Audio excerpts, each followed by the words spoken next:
on the Wing, the Global Odyssey of Migratory Birds. Hopefully you have read this book, are reading this book.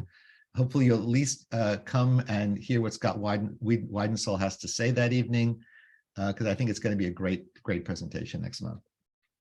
Are we recording, by the way? I just did. Okay. Whoops. If you miss any of our presentations, you can see them on our YouTube channel. Mary will put that in the link, or you can just go to YouTube and put in Audubon Everglades channel, and you'll see all our videos, both for the photography group and for the for these monthly presentations as well. And if you have any questions today, please put them into the chat tab, and we will try to get to as many as possible. We'll do the best we can. We always try to do the best we can, and to answer all of your wonderful questions. So unfortunately, there is no bird of the month tonight. Clive called me literally an hour before we started, sounding terrible. He's been having some dental work done, and anyway, he really was not able to present tonight. He was really apologetic. He was really looking forward to it because it was the last one of the year. But he will be back in January, he promises, and he'll be doing the same bird that he promised to do tonight, which is the great gray owl, which is what is a spectacular. I think it's the largest owl in North America, and which he'll be presenting that in January. So hopefully we'll all see him then, and he thinks he'll be well enough to be leading that field trip on Saturday. If not, we'll have somebody replace him for that field trip. So no bird of the month tonight. Sorry, everybody. And so is Clive. He was really apologetic. Okay, we have our featured program for tonight, and I'm going to introduce Autumn Quixote, who's one of our board members and is a well-known naturalist in the area, and she will be introducing Dr. Corey Callaghan. Some of you may know him just as Corey when he was a birder and a master's student at FAU here back in maybe seven years ago, and a very active birder, wonderful birder actually. And anyway, I'm going to throw it to you, Autumn. Take over. Thank you, Autumn. Yeah, thank you, Scott. Hi, everybody. It's awesome to see you guys this month. I'm super happy to be here. And I'm really excited to introduce Corey. We talked a little bit before the meeting started. He's super cool, and I think a bunch of you may already know him. But even so, I'm going to tell you a little bit about him because his resume is impressive. He right now is an assistant professor at UF Fort Lauderdale, the Research and Education Center. But he is not from here. He's originally from Western New York. He came down to South Florida when he did his master's on purple-headed or yes, gray-headed swamp hens, whichever you choose to call them, under Dr. Dale Gawick at FAU. And he also was leading Audubon Everglade field trips at that time. So that's where you guys might have met him before. But since then, he moved to Australia, all the way to Australia. He did a PhD focused on how birds respond to urbanization, which is something that is close to my heart too. And then he did a postdoc in Germany, so he's been everywhere, dealing with how to optimize sampling of biodiversity by citizen scientists. So now he's back here. He's the assistant professor at UF, as I said. And now he's focusing on urban ecology, and he's asking questions like how species traits will influence their ability to persist in urban ecosystems, as well as how to preserve the biodiversity that we find in like urban green spaces. And I just want to say, he doesn't only focus on birds. Yes, a lot of what he does is birds, but since we don't only care about birds, we care about all the different animals which we share this planet. He may or may not throw in a little bit of the other guys. So I'm going to toss it over to you, Dr. Corey, and go for it. Awesome. Oh, I need to.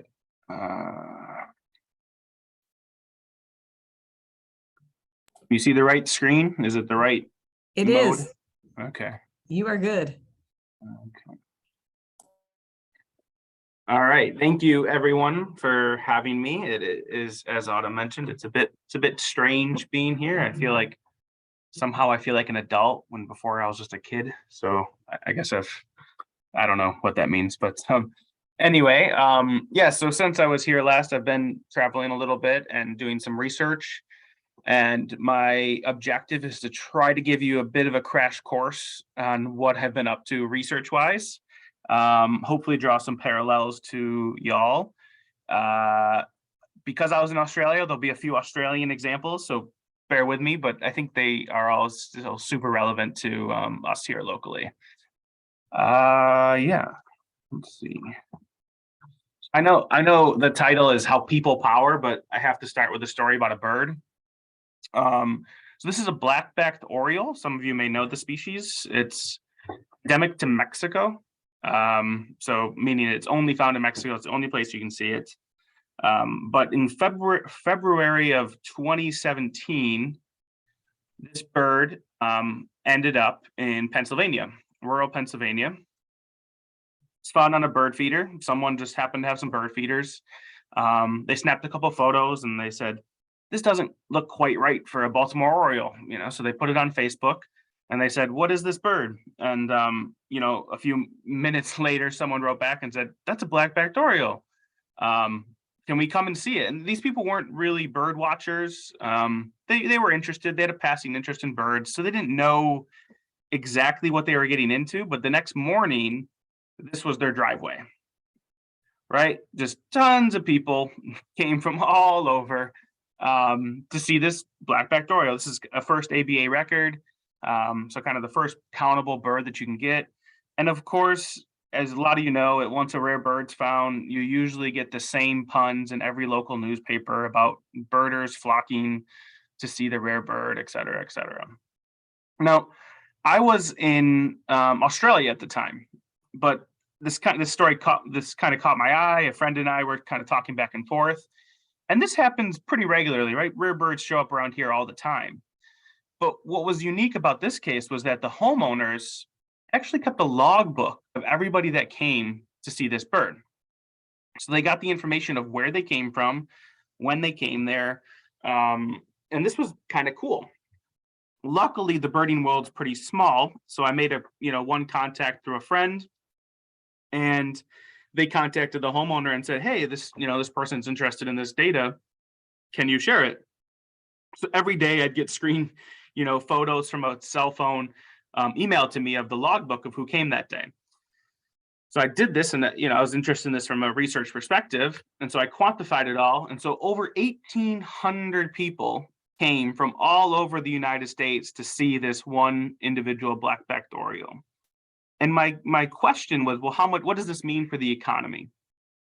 And so using some kind of fancy statistics to try to understand how far people come, and that kind of correlates with how much they value this biodiversity, along with some surveys that I sent out to people I knew who saw the bird. We estimated that the economic impact of this bird was about $223,000.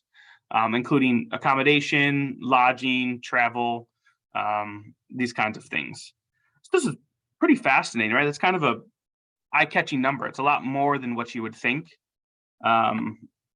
Unfortunately, for me personally, this was really cool and like a fun little side project that I was working on. But I was really bummed because, as I'm going through the logbook, here's somebody I know from Western New York where I grew up. Here's another birder I know from Pennsylvania. And I'm like a little bit jealous that they all got to go and see this bird. And, I'm on the other side of the world enjoying parrots. Luckily, Aleutian terns, another super rare bird, showed up in Australia. So I lived in Sydney. They showed up about 4 hours up the coast. So I was like, well, first off, I got to go see these birds. So this is my happy face when I get to, see the rare bird. And I ended up quantifying the value for this bird as well, and found a very similar value. And also just a very small digression. This kind of idea actually came to me back in October of 2015 when this species here, which is a variegated flycatcher, showed up at Evergreen Cemetery down in Fort Lauderdale. And I remember going there in the afternoon and, literally at least 100 people came through in the span of about an hour and a half to see this one variegated flycatcher.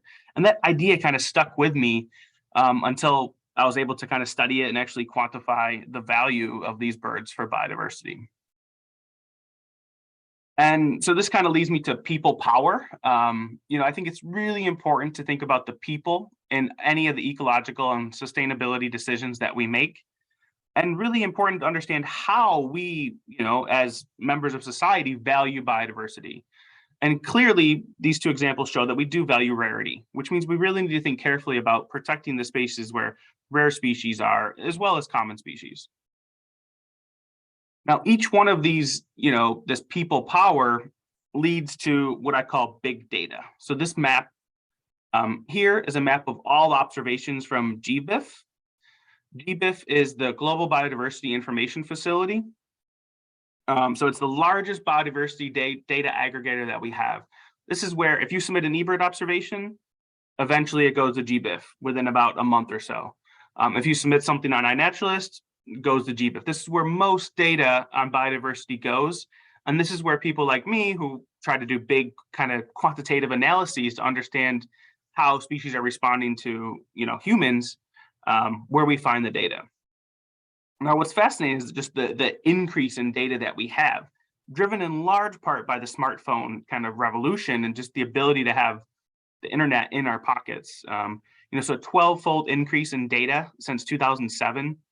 And a lot of that is from this advent of citizen science, which I'm not going to talk a ton about, but I use citizen science kind of data throughout a lot of my research. And that's one thing that'll tie everything together. Two projects that I personally and professionally am very invested in, let's just say. My wife might say obsessed with, are eBird and iNaturalist.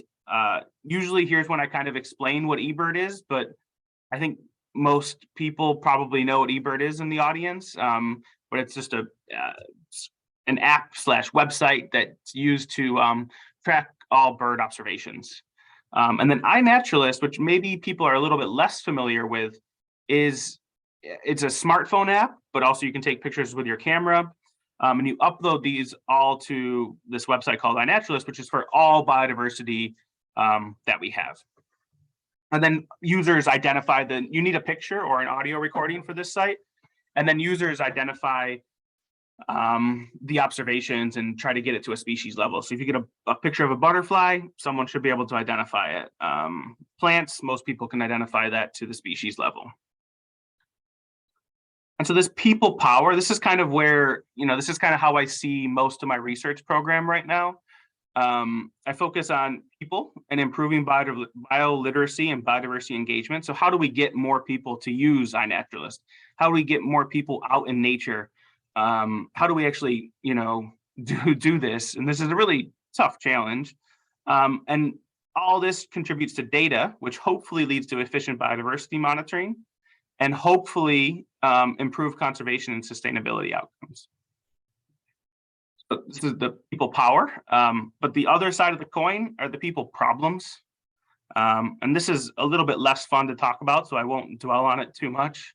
But as we all know, we're living in what scientists call the Anthropocene, right? Where we're leaving the biggest mark on the planet than we've ever left in our society's history.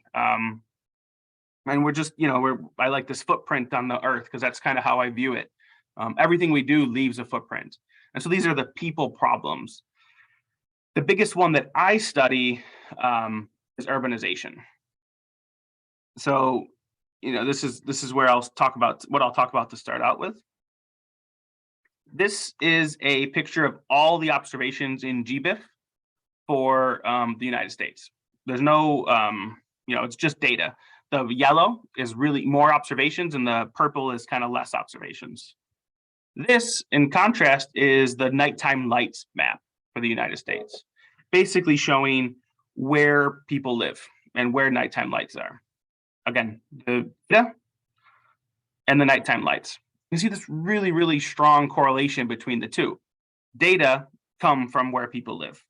And this is kind of a no-brainer. We know that there's this really strong bias because people submit observations where they live. It's easier. I mean, I do the same thing right outside my apartment because it's the most convenient. Now, a lot of times people complain about this and they say, well, this is, how are we supposed to understand, how are we supposed to use the citizen science data if it has this really strong bias towards urban areas? And my perspective is, well, actually, if there is this really strong bias, we should know more about what's in our backyard than we do anywhere else, because that's where people are. And so that's kind of the perspective I took for my PhD research. So I wanted to use big data for an analysis of urban green spaces. So my question was, how does area, which is right here, relate to species richness? The number of species in an urban green space, how does that relate to area? So I used 112 green spaces from 51 cities across the world, including a couple locally, like Green Cay wetlands. And I found that there was a really strong relationship between the area and the species richness. So the larger the green space, the more species that green space had. Not necessarily surprising by any means. This kind of gels with what we know about ecology and some what we could predict kind of from first principles. But it's really telling to be able to show this with this eBird data that everybody says is so biased. Here's the same figure. So species richness, there's three different things. So this is the same figure I just showed you. It's split between passerines as the orange points and water birds as the blue points. So again, very strong relationship between area and species richness. And then percent tree cover. So the more tree cover in an urban green space, the more passerines you get. Whereas there's really not that much relationship between tree cover and water birds. But percent water cover, if you have more water cover, you get more water birds. Again, nothing kind of groundbreaking by any means, but at the same time, very telling, and it really demonstrates the importance of urban green spaces that are larger and have a mix of tree and water cover. So that analysis looked at kind of urban green spaces as distinct units. So just one kind of polygon, right? Just one area. But that's not really how birds use the environment, right? They don't just use one area, they use the entire matrix. And so this next study that I did was actually focused on this entire matrix. So using eBird checklists throughout anywhere that they occurred. And for this, I used more than 4 million eBird checklists throughout the entire United States. So here is just a map of the eBird checklist that I use. And again, kind of just showing where people live. So this is the Global Human Modification Index, essentially population density, and correlates with a lot of things that have to do with where people live. And orange, yellow is where people live the most, and black is where people live the least. So I used all these data, downloaded them all from eBird, and crunched some really big models to understand how land cover influences diversity. So I'll walk you through this figure here. So I split it up into 6 land cover classes. So natural green area, agriculture, urban green area, open urban, low development, and medium/high development. So basically here is kind of the most natural all the way to the most urban. And here is exotic species. So I split exotic and native species. And then this is just basically the amount of species diversity you get on any given eBird checklist, taking all this 4 million eBird checklists and taking an average essentially. So you get pretty much the expected patterns. As you go into more urban areas, you get a higher exotic species diversity, but also a lower native species diversity. So if you're in downtown Miami, you get less native species than you do if you're out in the Everglades. Makes a lot of sense. The one thing that I found really interesting from this study was this difference right here, the difference between natural green area and urban green area. And, the reason I find this interesting is because we often think of urban areas as pretty bad for biodiversity. We don't usually think of them in positive light because they do impact our biodiversity in negative ways.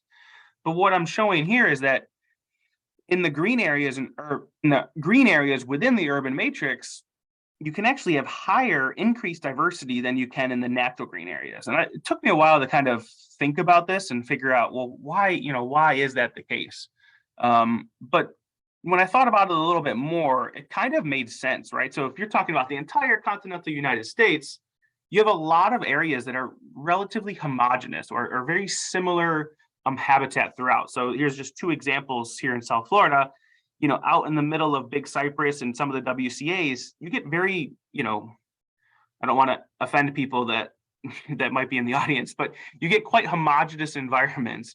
But in the urban matrix, you can get this crazy mix of, here's green K, plus a lot of exotic plants, planted within the developments, plus some agricultural fields.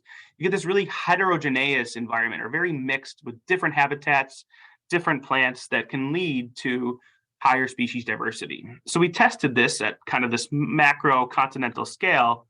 And sure enough, we found that the urban green areas, which is here, each line connects this kind of point in space. And we found that the urban green areas had higher habitat heterogeneity than the natural green areas. So really what's important here is that for all but one, basically, the points that are linked here are higher for urban green areas and lower in natural green areas, supporting this hypothesis that this is probably what's driving species diversity, bird diversity at this kind of macro scale.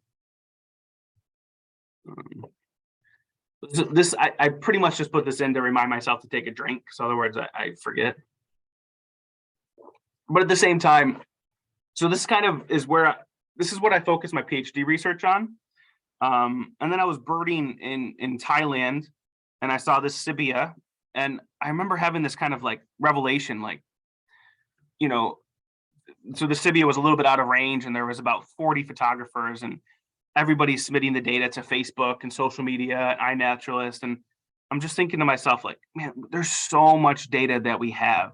And so this is kind of the meme that popped into my head. So this is kind of me doing my PhD, using this biodiversity data, that kind of big map that I showed you. What is the data going to be like in 20 years?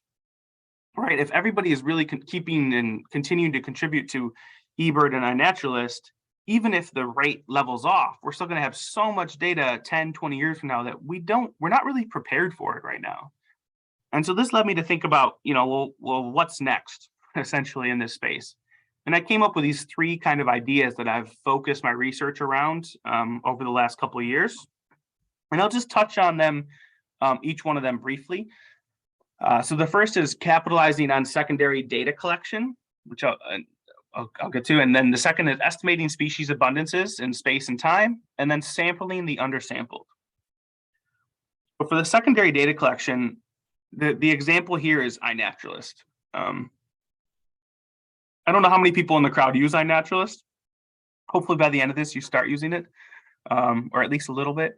But every time you submit an observation, the primary reason to submit that observation is to get the species identified, right? So this plain tiger butterfly, or this Mediterranean mantis. But every time there's also additional information in those photos, whether or not it's a species that's it's interacting with, a habitat, the time of year. There's all this kind of what I call secondary data. And the case study that I used here was a student of mine. She basically had the question, well, can we quantify habitat from iNaturalist photographs? And I did say that, or Autumn foreshadowed that I was going to sneak some non-bird stuff in. Well, here's some fish photos. So this uses a project in Australia, an iNaturalist project, all about fishes and Australasian fishes. So the objective was to compare the fish photos uploaded to iNaturalist, so these four here. And each one, again, some of them you get some really interesting habitat information in the background. Not always, right? Here, you just kind of get the blue water, but here you can actually see the habitat that's in that area. And I wanted to compare those to this kind of quantifiable, what's called a reef life survey, this very distinct, they have these in Australia as well, or sorry, in South Florida here as well. This very distinct repeated surveys by trained volunteers who know what they're doing. They actually measure habitat.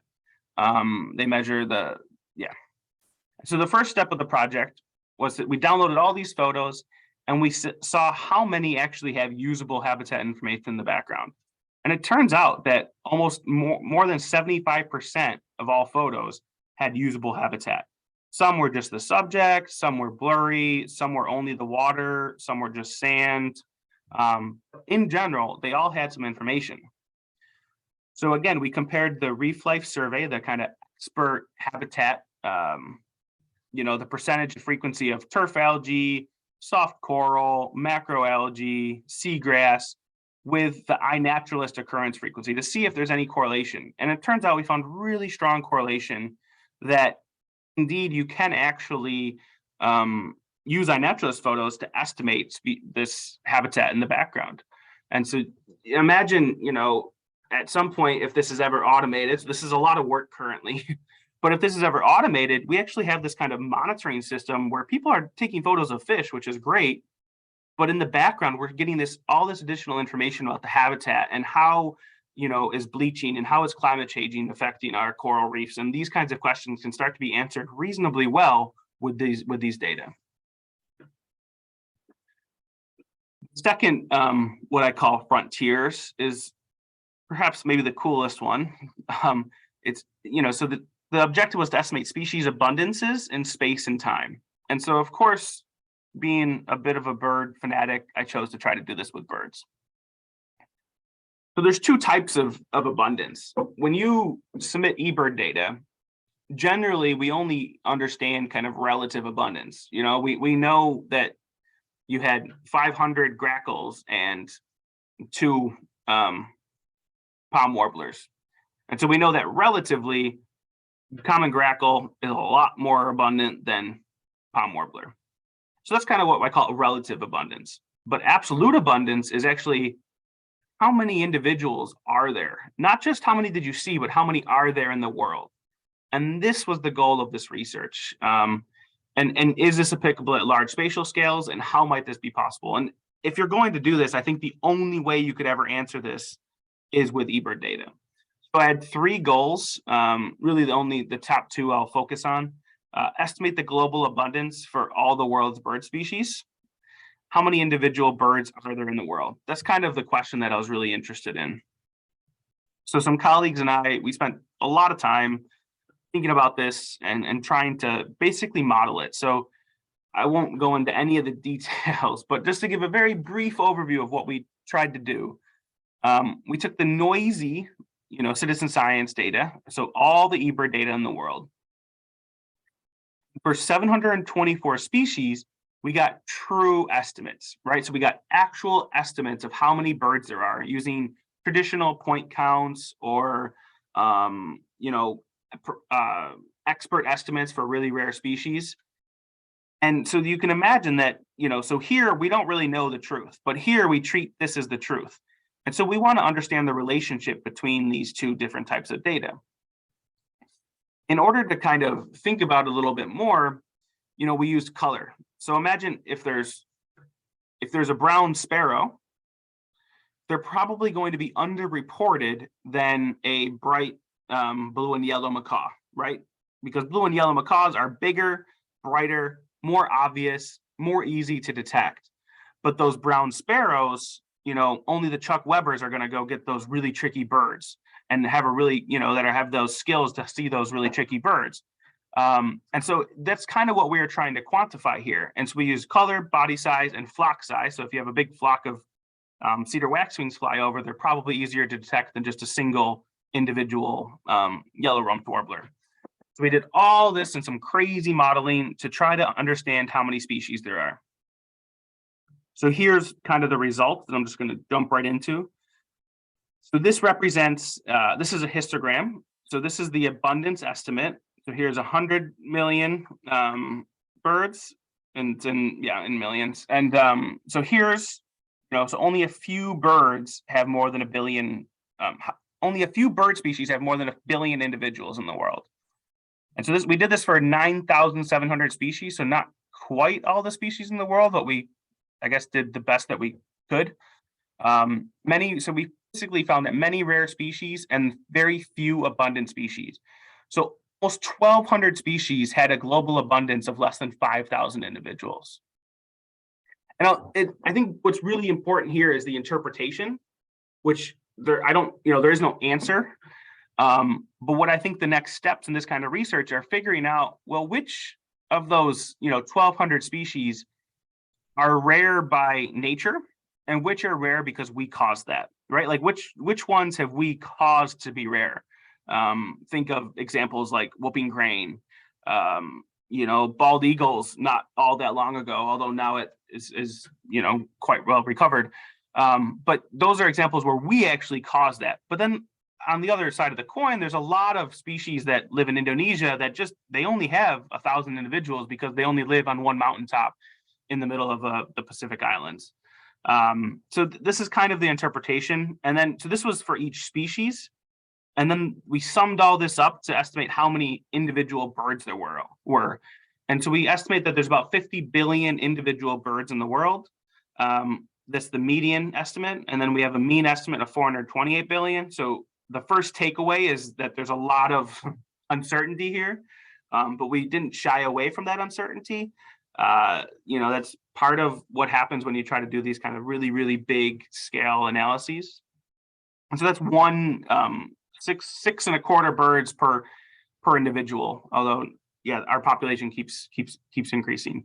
And really the context here is, well, we spend a lot of money as society censusing our own population, right? If you go into Google, there's like a population ticker to estimate how many individual humans are on the world. We don't spend nearly as much time or effort counting the number of birds, let alone any other taxonomic group. And just to give a little bit more on these, on this, here's the top 4 individual birds, roughly, that we estimated. This is a graphic by Scientific American. House sparrow, European starling, barn swallow, they all kind of make a lot of sense. They're global birds. They have a global distribution. House sparrow and European starling are 2 of the most successful, exotic species that we've ever had. And then there's ring-billed gull, which is a bit of a weird one. You can see that this orange bar represents the uncertainty. So we're really not too sure. And overall, our analysis had a hard time with gulls and some other wading birds, but in general, like the rest of them are pretty kind of believable. This was a first stab at it. I'm working on this now to try to refine methods, increase the number of species, try to think a little bit more cleverly about how we can do it for ring-billed gull type species that not only, but generally occur in very large groups and breed in massive groups. And then also starting to think about, what about other taxa? Like I said, we don't know much about anything, and birds are kind of the keystone group that we should know the most about, but we still don't know that much. And so, but what about things like butterflies or amphibians and other insects? And the last frontier that I'm going to talk about was what I call sampling the undersampled. So this is a figure from GBIF, and really what I'm showing here is just the biases that are in GBIF. And so on the left here, it shows the different classes. And so birds have way more observations than any of the other groups, which is cool if you like birds, but what about monitoring the rest of the different taxa? And here are some spatial maps. So, and these are all pretty well known. We know that these biases exist. So there's a number of observations by area, by GDP, and by population. And all of them show the same story, very strong bias towards North America, Europe, Australia, and very few observations in parts of Africa, parts of South America, Southeast Asia. And to be kind of honest, part of the reason I got down this kind of path of research was, again, driven by my own kind of personal endeavors. And so, I submit an eBird checklist every day because, I'm a little bit obsessive. And there came a point where I'm like, man, like, I don't know where to go every morning, like, or in the afternoon, but on my way to or from work. So I had this like dream of, man, I really wish someone could just like text me and tell me where to go, because I don't like making decisions. Still hasn't happened yet, but if anybody's up for it, do let me know. And so, but how would it, that kind of got my head spinning. Well, how would you actually make that decision? Like why would someone text me and what would they text me? And what came to mind was, well, where is the most valuable checklist, right? So if I go submit a checklist there, where is that the best for our understanding of biodiversity? And so here are just kind of two examples that are in that vein, and both of these are kind of how we can sample biodiversity by citizen scientists. So first, well, how do you know what samples are valuable? And this is a really tricky question, but this is an example. So you have this fictional city, you have two parks, both are the same distance from that city. For whatever reason, someone found a rare bird at Park B, so everybody goes to Park B. So there's this completeness, which is basically our knowledge of the biodiversity or the species in that park. So for Park B, because everybody goes there, it's 75%. In Park A, it's 25%, right? So we know more about Park B than we do in Park A. So if I said, where should the priority be, or where would the most valuable sampling be? I think a lot of people would say Park A because we know less information, which I would agree with. But what if there was additional information to make our decision, which is the level of threat? What if we knew Park B was slated to be turned into a development or a golf course? So there's this really high level of threat, whereas in Park A, there's actually not that much threat at all. I think then if I ask the question, where should that priority be? I would personally say Park B. I think we can go to Park B, sample, and try to fill in those last remaining gaps, and kind of wait on Park A, because we know that there's not from a development conservation perspective, we know not much is going to happen to Park A in the near future. But conceptualize this into these two different axes, or two different ways of thinking about it. So this average completeness, and then the risk of habitat conversion. And so the yellow values means really high sampling priority, and the purple values means really low sampling priority, right? So here, we already know a lot about the information about the area, and there's a really low risk of habitat conversion. That means we already have data for kind of any future development. But here, there's a really high risk of habitat conversion, and we know very little. That's kind of where biodiversity data are most urgently needed. And so the objective is to get areas or points or sites or green spaces or whatever it is from this side of this red line to the other side of the red line to kind of increase our knowledge based on the priority. So I used some real data from these big data sets, and I ended up with 3,583 grid cells across the world. And here's where I actually kind of estimate where people should go sampling. So here's a global map of sampling priority. Understandably, most of the US is kind of medium to low priority. But again, parts of Africa, parts of South America, Southeast Asia have really high sampling priority. Now, I'm not saying we should all kind of jump on planes and go to Africa and go birding there, although I guess that would be nice if you're into birding. But what I am saying is just trying to think about how we can use additional information to understand where we should go. And I think this would be really relevant at a local scale. Imagine a map of potential development throughout Palm Beach County, especially in the urban areas. And we want to know where people should go. That's kind of the framework that I've tried to build here to try to estimate where we should sample biodiversity in the future. One more example is sampling for a different question. So this is sampling for population trends. So in other words, how well is noisy miner doing through time? These are some 4 Australian species. Again, I apologize for the Australian examples. The blue line represents the trend from 2010 to 2019. And then here is kind of how common they are. Noisy miner, super increasing bird. Crested pigeon, the same. Hardhead or white-eyed duck, increasing. Masked lapwing, we're really not sure. It might be flat, might be increasing, might be decreasing. We're just not that sure. So again, I used eBird for this example. Here's kind of just a visualization of through time, how our knowledge can increase and we can see how the trend changes. And I did some kind of fancy modeling that I won't go into, but if you're keen, I'm happy to talk about afterwards, to try to figure out, well, where should we go sampling so that we can immediately know more about the species. And so here are just different grid cells throughout the Sydney region. And this is really cool because it's based on where people went the previous day. So here and this is value and this is time. Every single day is represented, 365 days, and this is just 10 different grids.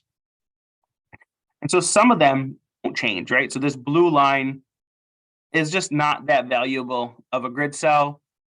It probably gets a lot of eBird checklists throughout the year, so it just doesn't really change. Then some of the other patterns, so this, let's see, this green line, you know, the value to sample in that grid cell increases, then somebody samples, so it decreases. And then it increases through time. Once somebody samples, it decreases again. I hope you can see my mouse. Other words, this is, I'm not doing, I apologize because I just realized you might not be able to. It increases and then decreases, increases and decreases. Here's maybe a better way to show it.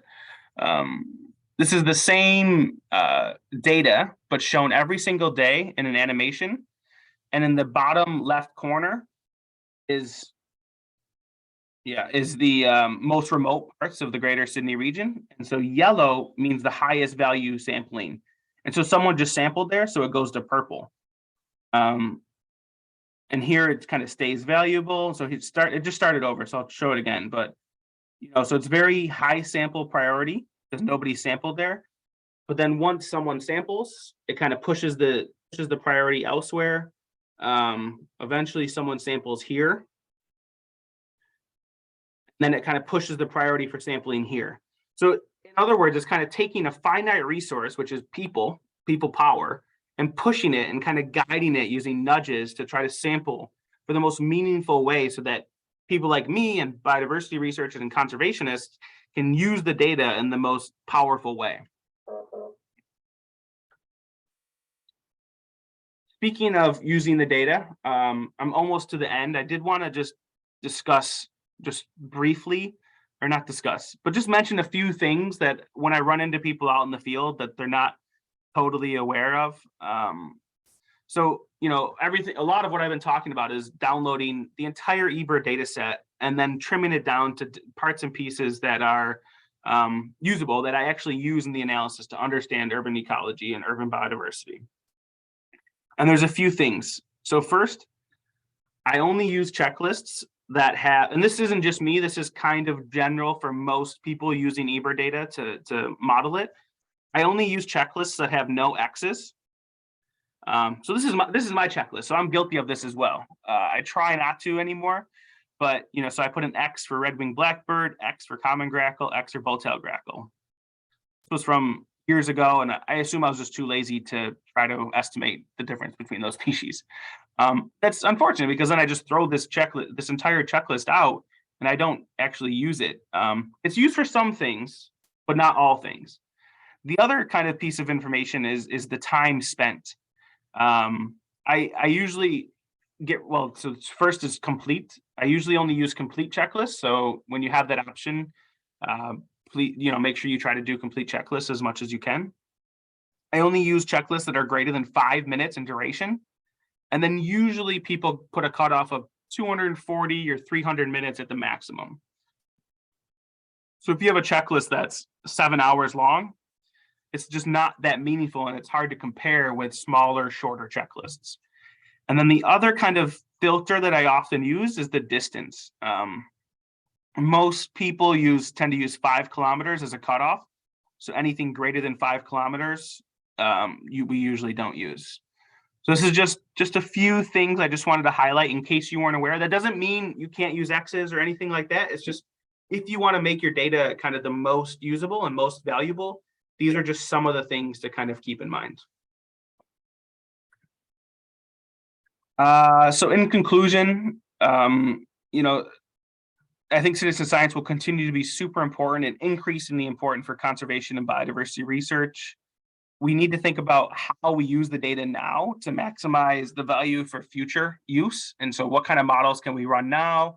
And how can we kind of increase sampling in the most meaningful way so that 5 years from now, we understand biodiversity better than we do now. And then I'm hopefully I'm talking to the converted here, but my last piece of thing is just go submit observations to eBird, iNaturalist, whatever your kind of app of choice is. I highly recommend doing it. And yeah, so I guess I am a bit of an optimist. Yes, there's a lot of people problems, but I really do think if we work together, we can understand them and hopefully have, a better understanding to overcome these people problems. And that's all I have. So thank you very much for listening. And I do apologize if you didn't see my mouse the entire time, because that would be a bit of a shame. We started to see it towards the end, but we knew what you were talking about. It was obvious when I would have said something. When we couldn't see it, it was clear what you were talking about. Oh, crap. I'm sorry. No. It was good. It was fine. And I think that hopefully everybody that's listening right now is like raring to go out there and submit their observations. And just so you know, you've got people already converted. There are people on here saying, I'm downloading iNaturalist right now. And also someone who thinks that you're very impressive and that we need minds like yours to bring all this information to light. And you've got some thank yous.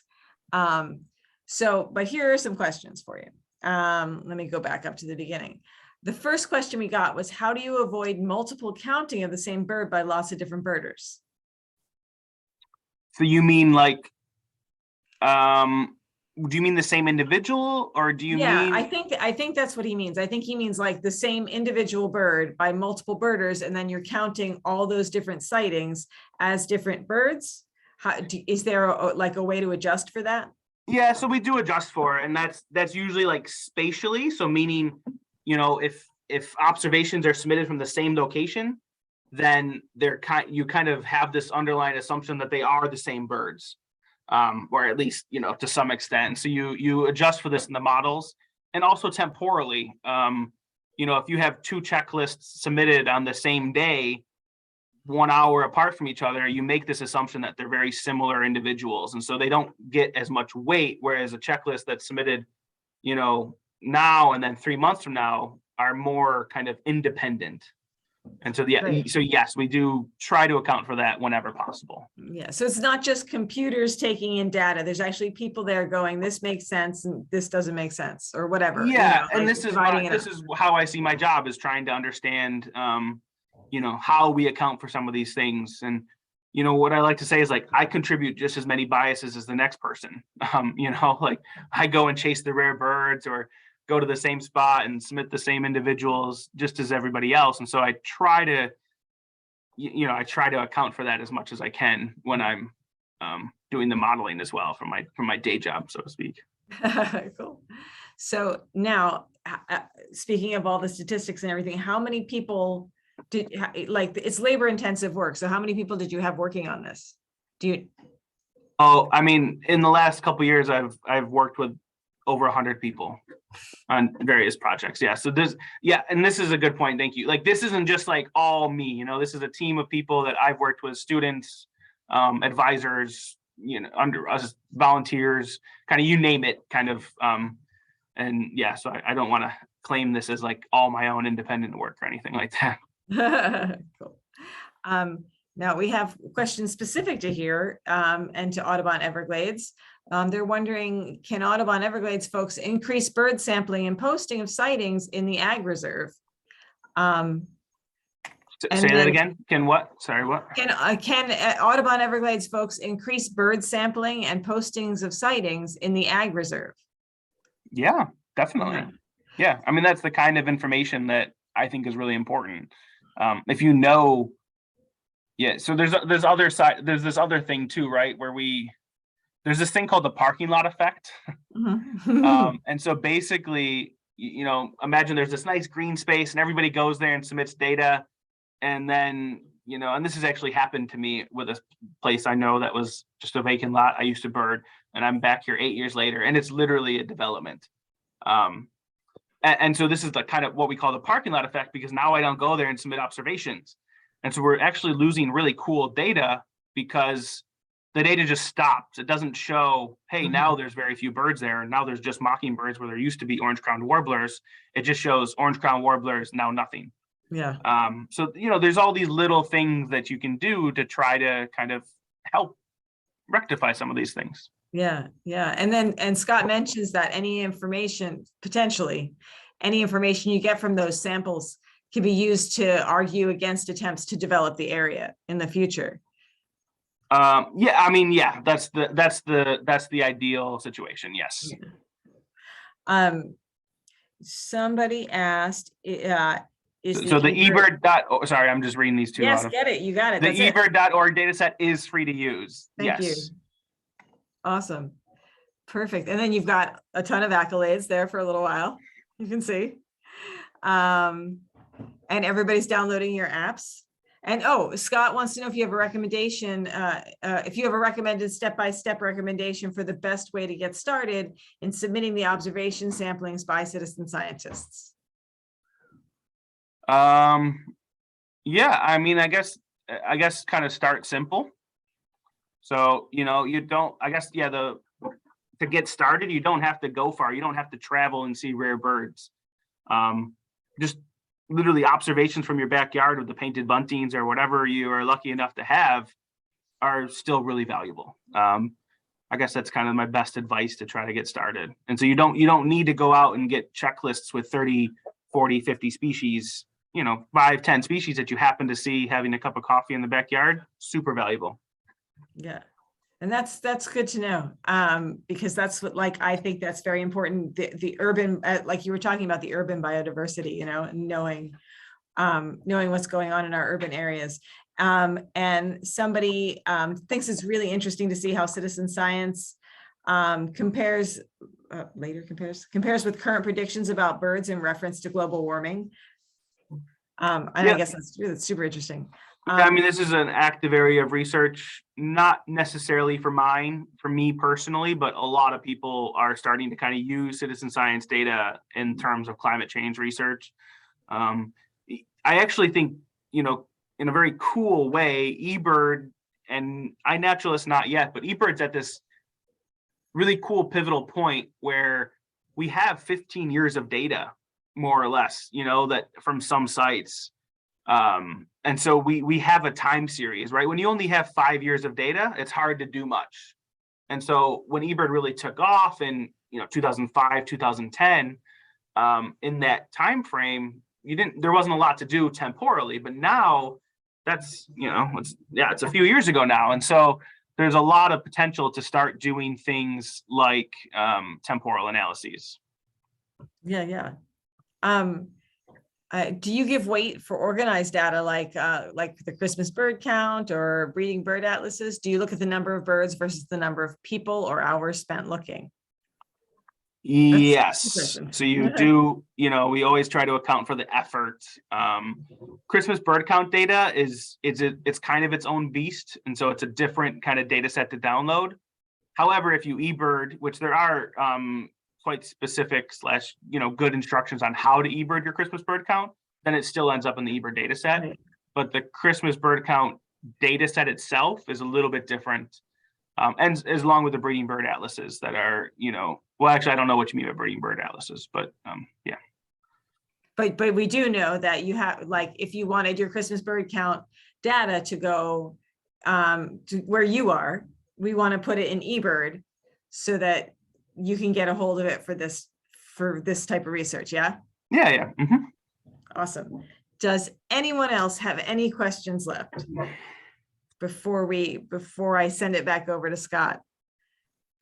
Awesome. This was really interesting to me because I'm very interested in urban biodiversity. So, and I just put my email in the chat. So if anybody wants to email me or has any other questions that you think of when you just can't sleep tonight, feel free to email me. All right. Awesome. Thank you so much, Corey. And I'm going to throw it back over to Scott. Go for it. Okay. So thank you, Corey. That was brilliant. Just a great presentation.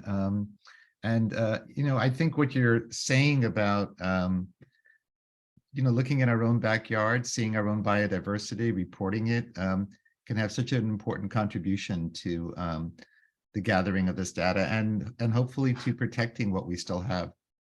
So thank you so much for this presentation and for the work that you're doing. It was wonderful. So And thanks for having me. it was, and we makes, you don't understand. It's a weird thing to be back, but this makes it worth it. So yeah, thank you. Well, we hope to have you back more, and we hope to have you, you know, within our Audubon Everglades, you know, family more often. So glad you're back. So glad you're back. I'm going to share my screen real quickly, and thank you again, Corey. And again, if you have any questions for Corey, his email is in the chat, so you can converse with him more deeply on some of these subjects. So we have come to the end of another evening. Thank you for joining us again this evening. Have a wonderful holidays. Our January 3rd, 2022 presentation, 2023. Oh, I'm sorry. I put the wrong year. My apologies.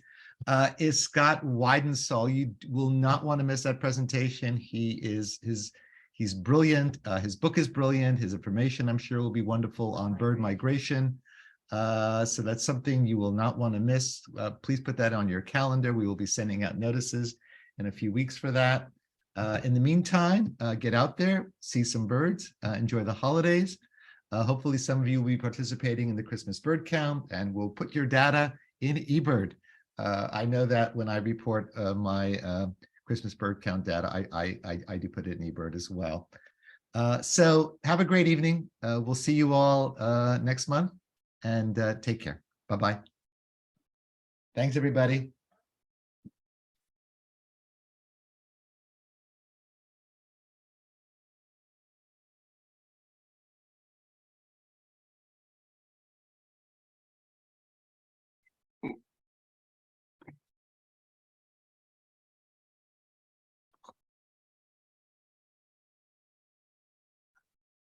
Corey, thanks. That was a great presentation. Was that at the right level? That my mouse, I can't believe my mouse wasn't there.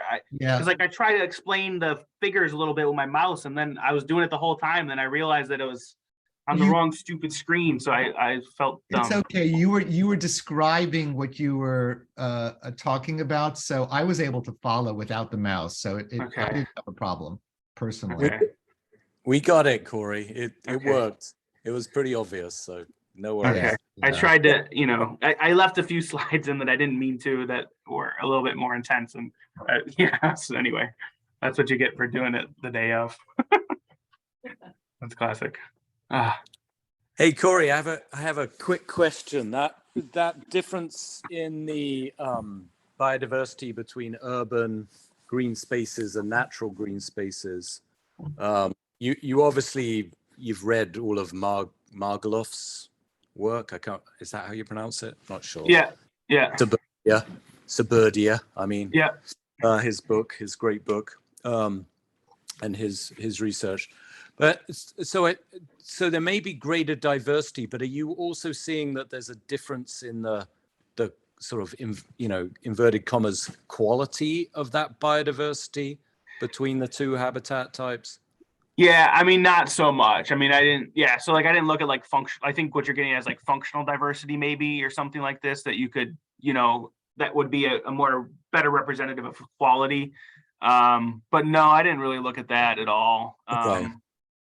Yeah. And I mean, it's in large part, I mean, this is a continental analysis. So when you like, right.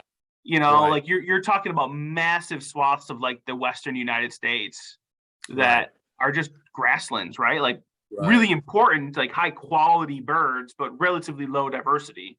So I think that's where, there's obviously a lot of nuance to that. Yeah. I think that's where I was trying to get at. And I just wondered how did you look at it from a spatial scale perspective as well, like from the little park all the way up to the continental scale, and I assume that it might change at different levels. Yeah, I mean, we tried to do some random effects and kind of stuff like this to try to do it, but I mean, the unit of replication is the latitude longitude. that is like the unit is just an eBird checklist. So it's wherever that eBird checklist is. Right. But then it's just a Yeah, massive. that's true. Yeah. So Okay. you know, it is where people are sampling, I guess, if that makes sense. Yeah, I've got you. Yeah, so it's hard to attribute a spatial scale to it, apart from, you know, exactly where they're Yeah, doing a it. little bit. Like if you want to aggregate to different space, you know, Yeah, that's spatials, different. it gets Yeah. more tricky, I think. But yeah, I mean, I don't want to come off as like urban areas are great. I just, you know, I try to take the glass half full that they can be valuable if we think about it appropriately. Yeah, I agree. Definitely. And I think there's a lot more we can do. And some of your analyses can sort of hopefully show us the way to maximize what sort of urban areas we have and, you know, increase the biodiversity to the fullest extent. Yeah, that's what I'm trying to do. We'll see. Yeah. And I was really excited when I saw that bit of information on that chart myself, Corey. The fact that how important natural areas within urban areas, natural pockets can be. Yeah. Biodiversity. That was really a kind of stunning, actually. So I think it has serious implications for conservation. Yeah, and it's just about, you know, a lot of what I talk about nowadays is just like really simple things, like just plant shrub cover. Right. You know, like when you talk about heterogeneity, it's like don't just plant a bunch of trees. You know, like it's fine for some stuff, but if you want other birds, like different functional groups, plant shrub cover or, you know, whatever it is. It's just like relatively simple, but yet difficult from a social perspective as well. Yeah. So anyway. All right. Well, Mark, let me know when you're around. We'll have to be great to catch up over a beer one day. Are you venturing out at all? What do you mean? Am I leaving my front door? Yeah. Okay. We just went to Panama, so yeah. Okay. So okay. Just making sure. Yeah. I just use excuses not to go into the office as much as I can because I'm actually too busy that I don't have time to travel to work and back. So I mean, hey, you say exactly. Well, you know, at one of these days, maybe in early January, we'll meet up somewhere. Halfway. Yeah. I think I've got a birding trip at Pine Glades I'm running. If you want to come and join for that. Yeah. Do you know is that on the Audubon site? Must be, right? Should be, yeah. I can't remember what date it is. It's usually first or second week in January. Okay. Yeah. Well, maybe I'll hit you up and we can do something after and have lunch or something. Yeah. Add a bit more. Sounds good. Yeah. Okay. Well, thanks, Scott. Hopefully it was good. And Mark, tell great. your partner thanks for the invite. Appreciate it. Yeah. Well, yeah. It was. Yeah. It's my fault actually that you're here. No, it's good. I'm glad. It was. I was really. I thought really happy. Well, then, Mark, we have you to thank. Yeah. That's right. We do. All right. Have a good one, guys. See you. Good night, everybody. Bye. Good night, all. That's excellent. See you guys. Bye.